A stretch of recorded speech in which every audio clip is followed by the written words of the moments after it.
Hello there, makeup freaks. Welcome back to my channel. It's your girl Vale, and today I'm going to show you how I accomplish my fall eyeshadow. It's not a game, it's a rich thing. As you can tell, I already went ahead and put on my foundation and have basically my whole face done except for my eyeshadow.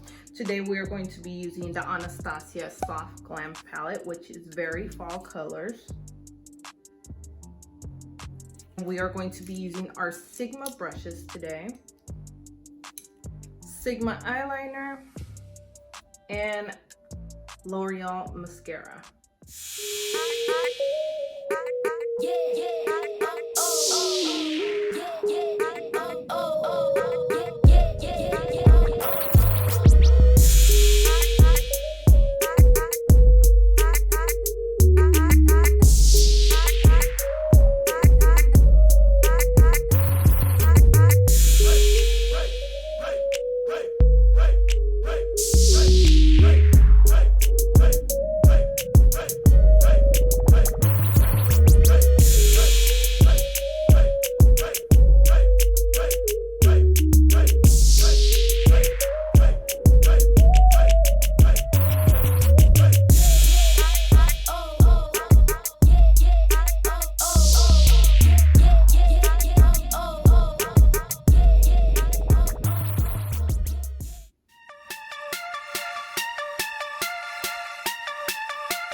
And that is how I accomplish my fall eyeshadow. If you guys are in the market for a good brush, or if you're vegan and you want a vegan product, go ahead and check out Sigma. They have good products there. I love their brushes. I am going to put the details of all the brushes I used today, but go ahead and check them out. I know they have deals all the time, and they have sets. They also have payment plans if you want to go for one of their most expensive collections. But if you guys like this video, go ahead and give it a like. Go ahead and leave me a comment down below. Make sure to subscribe to the channel. Don't forget to hit that notification bell so you don't miss any new upcoming videos. And I will see you guys on Wednesday. Bye.